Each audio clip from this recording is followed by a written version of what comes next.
What up, y'all? It's your boy Eagle Eye Miller. Welcome back to the channel. Man, today I got another raw banger for y'all. But before we get into that, I got to give a shout out to the Eagle family. Thanks for viewing the videos, hitting the comment box, showing up and showing out as y'all always do. Now, when it comes to today's video is going to be the top three shoplifters people don't think steal. With that being said, let's go ahead and hop into the number one shoplifter people don't think steal, and that's gonna be old folks. Yeah, old folks, I said it. And when it comes to these old folks, understand the game, APAs, management team, that these are back in the day boosters. These are back in the day boosters. These people come from the days when APAs can really fight with you. They could use excessive force. They could body slam you. You know what I'm saying? To get you back to the office, use handcuffs, the whole nine. You feel me? So these people come from a very raw, you know what I'm saying, era.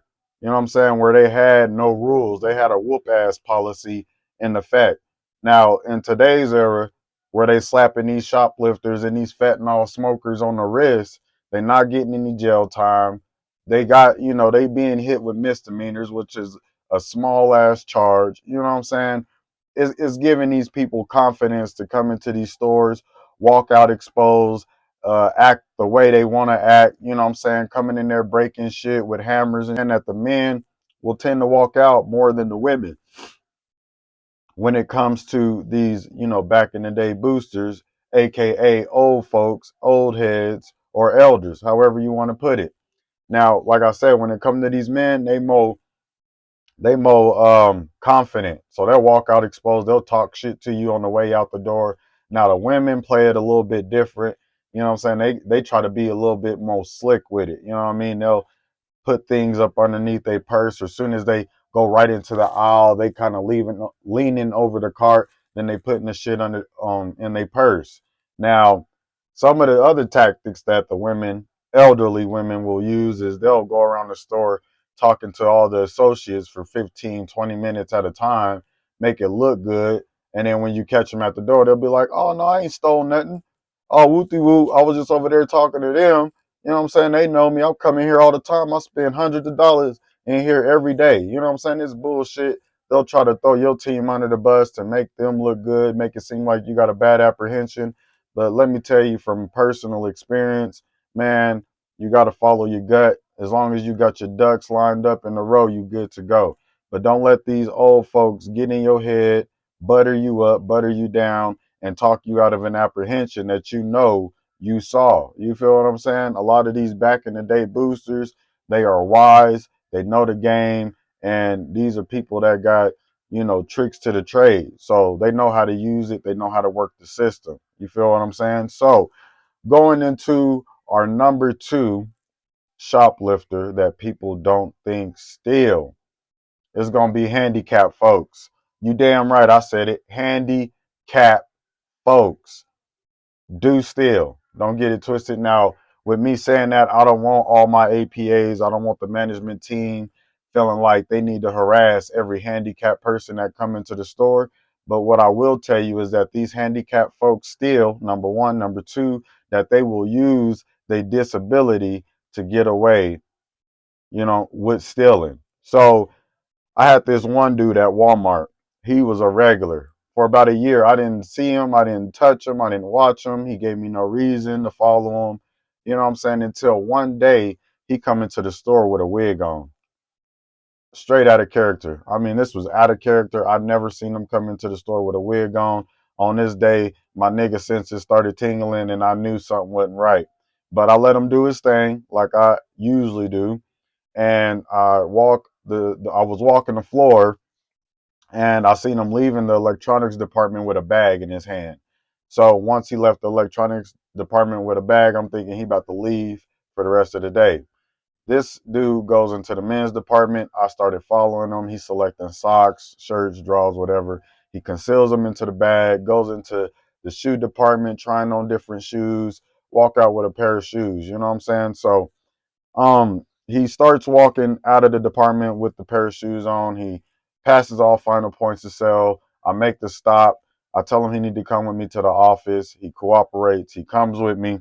Now, as we in the office, I get his name, date of birth, all that good stuff. I get a contact number for where he stays at. So I call the number and his caretakers answer the phone. And I'm like, yeah, I got so and so up here, just got caught for shoplifting. What y'all want to do?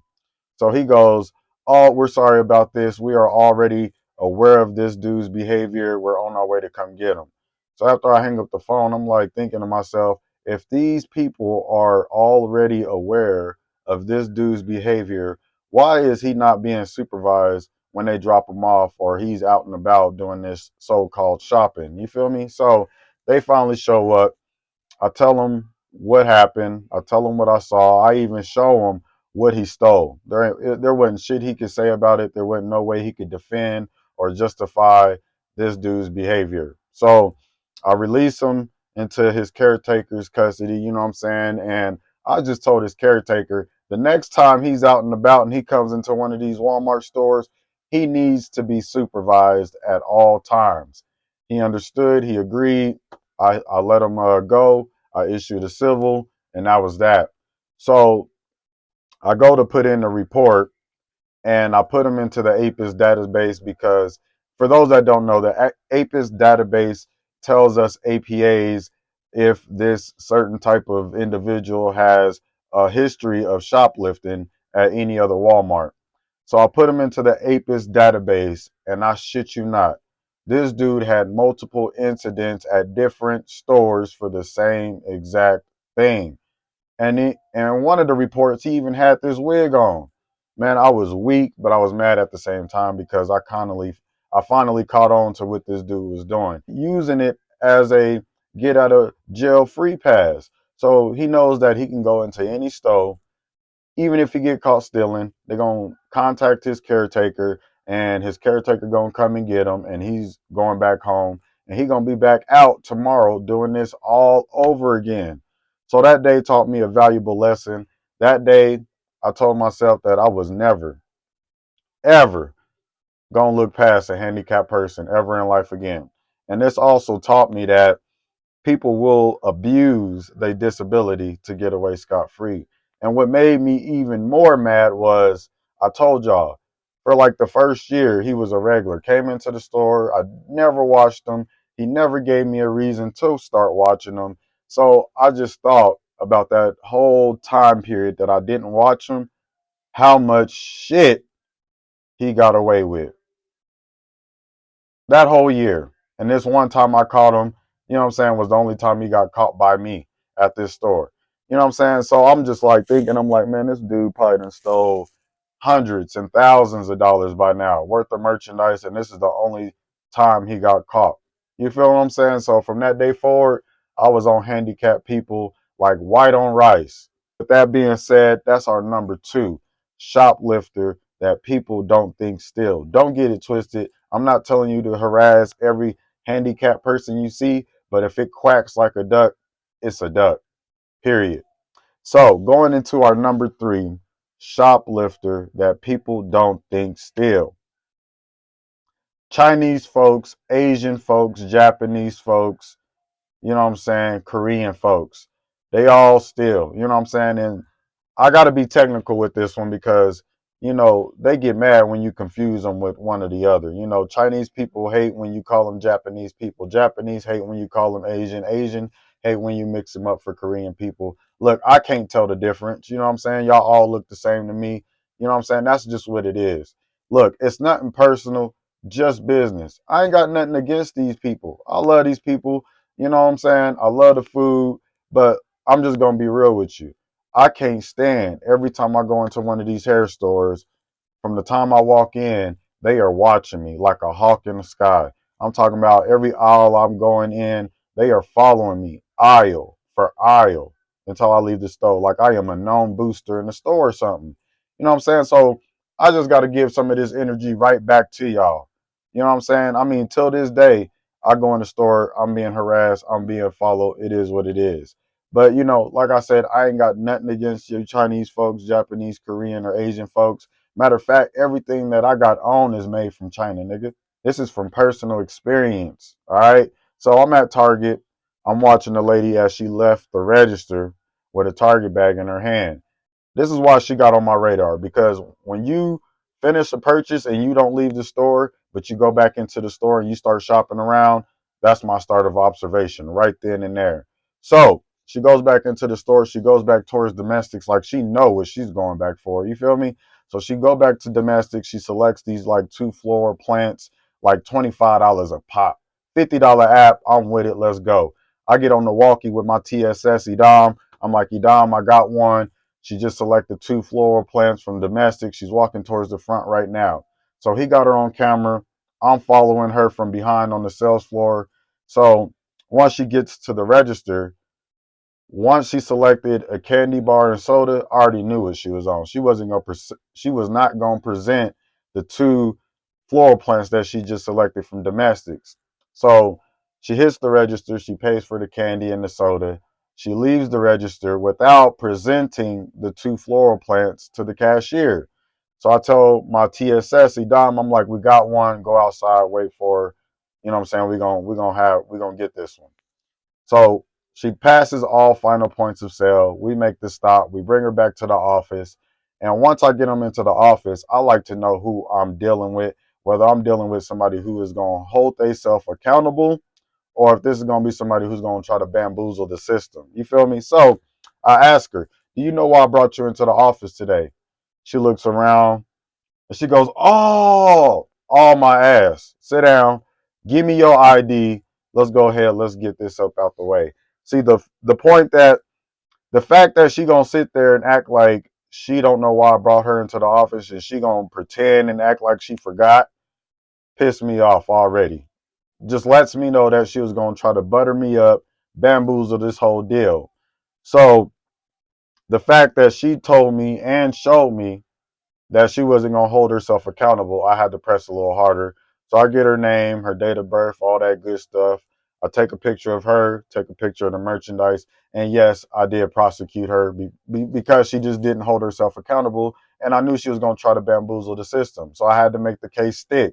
So, and it was over the dollar amount, which I don't care about. But had she just held herself accountable and was like, you know what, this shit was expensive, this is why I stole it, I would have issued a civil and let it be that. You know what I'm saying? But the fact that she tried to butter me down, bamboozle it, act like she forgot to pay for it when I physically saw her intentionally not present that merchandise, just told me that I had to prosecute. You know what I'm saying? So this is a prime reason why I'm telling y'all that these people still, they just look good while doing it. You know what I'm saying? These are the hardest working people on earth. You know what I'm saying? So when it come down to it, you wouldn't even think to even look at these people, you know what I'm saying, when they in the store. But I'm letting you know from personal experience that these people steal. I had a dude, Chinese man at Walmart. This is back when all the merchandise on the floor was accessible. Didn't have any locking glass cages, spider wrap on things as much. This is when you can just go up to electronics department, select the phone case, and walk away. So Chinese man, he walks to electronics department, selects an OtterBox phone case, $40, $50. You know what I'm saying? Let's go. Walks the back wall, starts looking up and around for cameras. There's a trash can in the infants department. This is when they had trash cans in every department in the store. Ditches the package into the trash can. He leaves. I go and take the package right out the trash can. I put it in my pocket. I follow him right out the door. I make the stop. I'm like, Walmart asset protection. You need to come with me to the office. He puts his hands up. I ain't got nothing. I pull the package out. He looks at the package. He starts running out the door. Out of instinct, I grabbed him by his shirt. I put him up against the wall. I'm like, look, you need to come with me to the office. You know what I'm saying? This would take about 5 minutes. You'll be in and out. This is just out of instinct. I didn't want to. It just happened. You know what I mean? So noticing that I got people watching me, I take my hands off of him. He runs back into the vestibule. He runs out the cart bay doors. And as he's running out the door, I'm chasing him. And his wallet falls out his back pocket. I pick up the wallet. He's looking at me. I'm looking at him. I'm like, if you want your wallet back, come meet me at the office. Plain and simple. I go back to the office. I pull him up on the camera so I can see what he's doing, where he's at. And this dude ended up getting in the car and he left the property. At this point, his ass is apt. You understand what I'm saying? His ass is apt. He dropped his wallet. His ID is in the wallet. Not only is his ID is in the wallet, but I look inside the wallet. This dude got hundreds of American dollar bills in there. He got $100 Korean dollar bills in there, $50 bills. I'm like, this dude balling. He clearly had enough money to pay for this and some more stuff. You feel me? So, um, it was an easy app for me. All I had to do was file the report. You know that this and that and the fourth. I called PD. They came, took over the wallet, took the report, got the video, and that was that. His ass was apt. But I am telling y'all from personal experience, old folks, handicapped folks, Chinese, Asian, Japanese, and Korean folks steal from personal experience. Don't get it twisted. When it comes to these shoplifters, they come in many shapes, forms, and sizes. APAs just when you're out there hunting, be careful. Don't harass every handicapped person you see, Asian, Korean, Japanese, or Chinese person you see. But just tread lightly and just know that you got to watch everything moving, everybody walking the sales floor. With that being said, I'm about to head on up out of here, take my medicine. But it's your boy Eagle Eye Miller. Till next time, raw and unscripted.